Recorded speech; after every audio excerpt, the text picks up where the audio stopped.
So here we have our Hyundai Ioniq Electrics. We currently run a pair of these. They're both 3 years old, and in this video I'm going to look at the battery pack health. So I've done lots of videos about this subject with the 28 kilowatt hour Ioniq, and I've been asked many times now to do the same for the 38 kilowatt hour vehicles. So I've got my diagnostic scanner here, and I'm going to look at the packs in both vehicles. So they're both the same cars, they're both premium SEs, and they're both the same age. This one was registered early September 2020, so it's just turned 3 years old and has done 29,000 miles. This one was registered at the end of September 2020, so it's just coming up to its third anniversary at the end of this month, but this has done 39,000 miles, so 10,000 miles more. So on these, the diagnostic port is under the panel there, and then I'll just boot up the scanner and turn the vehicle on.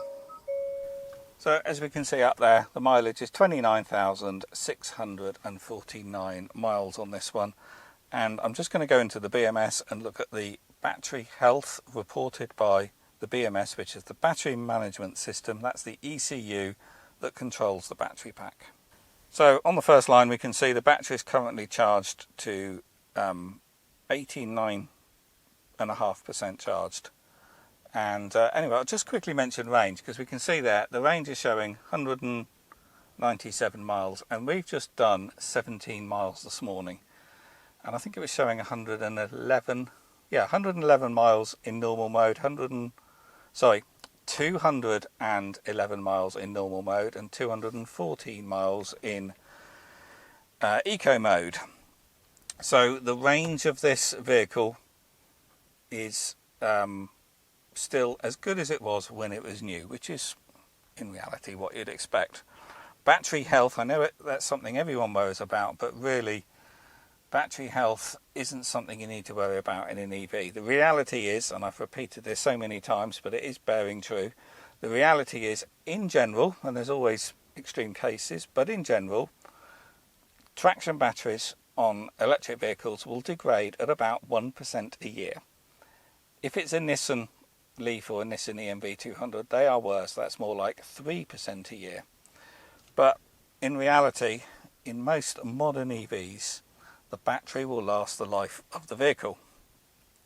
But anyway, let's have a look at this one, and then we'll look at the other one. So just got to scroll through. This is reporting all the live data, so I've just got to scroll through all the voltages of the cells, and it's giving us all the information from the battery pack. And as you can see, the voltages are all identical, so it's all nicely balanced. And then we get down to temperatures. The battery is currently 20 degrees. The display state of charge is 92%, so slightly higher than the actual. Was it higher? Yeah, than the actual battery. I think that was 89.5, wasn't it? Yeah, the actual state of charge is 89.5, but the display is showing 92. And then somewhere here we've got the state of health. Somewhere here, I've probably gone past it there. They've renamed the text, so it no longer says state of health, but anyway, it's a percentage here somewhere. There it is. It's now called maximum deterioration. That previously on the other software in this scanner it was saying state of health. But anyway, it is at 100% state of health in this vehicle. So now let's have a look at this one. Right, again, whip that panel off down there. Plug in the port there and start this scanning, and the mileage this car has done is 38,700. Right, so I've got the BMS up on this car, and we can see it's at 32.5% charged. And then again we've got to go through, the battery is 17 degrees in this car because this car hasn't been used this morning, whereas the one next to me we've just done 17 miles in only 10 minutes ago, so the battery's warmed up. Anyway, let's scroll down. We can see all the batteries are at 3.6 volts. Again, all balanced. Obviously lower because the state of charge is lower in this vehicle. And then there we go. There's the state of health, 100% again. So I'm sure some people are going to comment and say, well, just looking at the BMS and looking at the reported state of health isn't a true measure of the actual state of health. But that's all I'm going to do in this video. I'm not going to charge it, discharge it, and look at the energy consumed by the battery when it's charged. I just don't have time for that today. This is just going to be a quick video. However, I would say the true measurement of a battery state of health is how many miles you get out of a vehicle.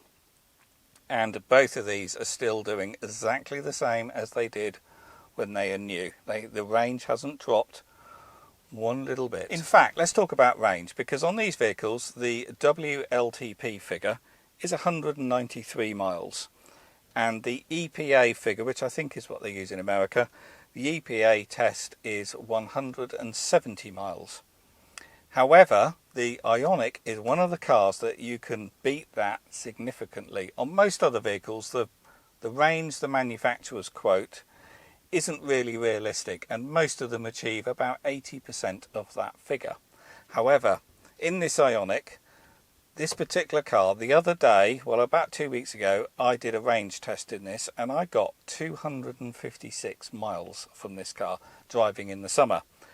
But what we find regularly, without even trying to drive efficiently, because I was making a bit of an effort that day, but without trying to drive efficiently, we're getting 210 to 220 miles on the guessometer in the summer. And that's with doing all our driving in normal mode, with the air conditioning on all the time, and making no effort at all with our driving style. So these cars are still doing exactly the same range as they did from new, and they will continue doing that for many, many years, and actually will smash that official test figure, that WLTP figure, by quite a significant margin. However, when reading the BMS here with my scanner and getting that figure from the BMS, you're probably only looking at the usable capacity of the battery. However, as a driver, that's all you're really worried about. You can only use the usable capacity, and that's still at 100%, and that's going to remain at 100% for many years.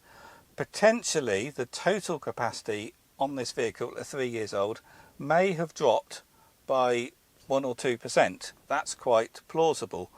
But what I found with the Ioniqs, even after 100,000 miles or more, the usable capacity on these batteries doesn't drop.